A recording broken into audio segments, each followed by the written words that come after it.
So, welcome to my office. It's Boxing Day, 26th of December, 2022. That's the wall I look at when I'm sat down at my computer. Various posters of mine and stuff for inspiration. And I'm delighted to say, yep, you might notice something. Well, there's a gap there, but I purposely want that gap. They're up. My cracking present yesterday from Stuart Harrison Cassells and his husband Marcus, as per what you'll see later in this video, but there they are. Now adorning my office wall in all their glory, direct from the Paul Daniels collection that was auctioned at SAS Special Auction Services at the end of November 2022. 3. Peter Casson, British comedy stage hypnotist, playbills, which you can also see in the photo album at the link below this video. Oh, yeah, here they are. They're on the wall. 1, 2, 3. Peter Casson Hypnosis playbills. Interesting for a few reasons. One, because in 1994 I was on literally dozens of television shows around the world discussing whether or not stage hypnosis was safe, and I'll put some links to that above or below this video.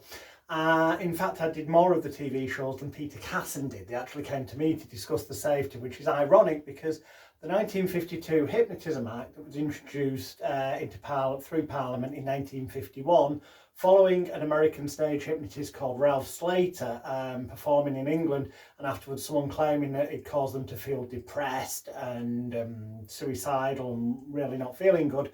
That led to a call to ban stage hypnosis. But Peter Casson set up a thing called the Federation of Ethical Stage Hypnotists and campaigned for, tighter regulations, but so that it wouldn't be banned. And then interestingly, we jumped to 1994, and at the end of 1993, Sharon Taban, the daughter of Margaret Harper, passed away a number of hours after a stage hypnosis show. The coroner concluded it had nothing to do with the stage hypnotist, but there was the media witch hunt, and the campaign against stage hypnotists was set up, and I appeared on TV shows galore, including on BBC One's Kilroy with Peter Casson, and also Central Weekend Live with Peter Casson, and a few other TV shows with Peter Casson, as well as appearing in the national media with Peter Casson. And during that year, he also sent me a letter on his letterhead from Winston on Churchill, where he lived in Barnsley, I believe, at the time, and it said, "Dear Alex-Leroy, I understand you started life in show business as a clown. I've got news for you, you still are one. Peter Casson." Little did he realise, or maybe he did, incidentally, he was the biggest hypnotic performer of his time. In fact, post-war, he sold more tickets than Gracie Fields was doing at the time in theatres, and so technically speaking, he was ultimately more successful in his time period than Paul McKenna has been, or such in this time period. And in the early 50s, I think it was, the BBC tried to film his show, and some cameramen inadvertently went under, so he then started to advertise himself as the man the BBC was scared, well, television was scared to televise. And ironically, as you can see in the folders above or below this video at the link, he used to do full body catalepsy across 2 chairs, which was one of my trademarks in the 90s, although I've stopped doing it as often now. Which is actually banned under the strict rules of the 1952 Hypnotism Act, unless you use the loopholes in the law so that you're operating legally within the law, then you are allowed to do it. But Peter Casson actually did this, which is ironic when he set up the Federation of Ethical Stage Hypnotists, and also got the 1952 Hypnotism Act brought into place to stop stage hypnosis shows being banned back then. And in 94, as I say, I was on various TV shows with him. One interesting thing also is, apparently in the 60s, he owned Cozy Nook Theatre in Newquay, and the holiday camp down there was called Pleasure Haven, and the head of entertainment was my dad under his stage name Tizzy and Alex-Leroy. And apparently Peter Casson's wife Magda, who was also a model, did some work at the holiday camp, and my dad knew her, and had occasion to meet Peter Casson on a number of occasions, and apparently he said that Peter was very arrogant, stuck up, and was a complete arsehole with him. So it's just kind of apt that I end up with these three from the Paul Daniels collection, especially given that Paul Daniels was managed in his early days by Peter Casson. And as I say in the next bit of video, you know, there were times that when Peter was double booked, he'd send Paul out and he'd do the electric chairs and some other hypnotic style stuff, which was mainly Dr. Q's hypnotic act style. But yeah, a lot of history with these, and now on my office wall. Tremendous.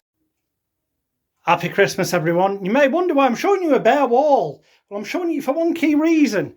You may notice, if I zoom out, that is 1, 2, 3 A3 posters wide.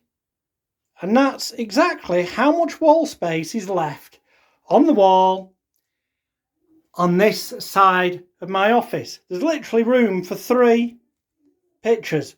Why is that relevant? Well, because I just got the most amazing Christmas present. Yes, I've got these direct from, you can see, Peter Casson Hypnotic Fantasy, Peter Casson Hypno Comedy, Peter Casson Hypnotic Fantasy. The relevance of these being that, number one, excellent present from my good friend Stuart Harrison Cassells and Marcus, his husband. But look, they came from this, the Paul Daniels Magic Collection, 23rd and 24th of November 2022, the auction. And there we have lot 387,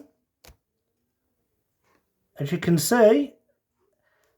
And that lot there, 387, is what has been wonderfully framed up and will fit perfectly on that section of my office. Incidentally, Peter Casson was not just the biggest selling hypnotist of all time when he was alive, but also set up the Federation of Ethical Stage Hypnotists, and he was Paul Daniels' manager for many years when early on, when he was getting him from working the clubs into breaking into being really famous. And I had a conversation with Paul once, and there were occasions in the past where when Peter Casson was double booked, Paul Daniels would go out, do the electric chairs, but with a bit more actual hypnosis style routines added in, and he'd have been booked out and passed off as Peter Casson, possibly. I can't say that for definite. It was said to me in a tongue-in-cheek manner when I had a conversation with Paul at Paul Daniels Magic Shop. Bloody love it. Thanks, Stuart and Marcus. Absolutely flipping amazing.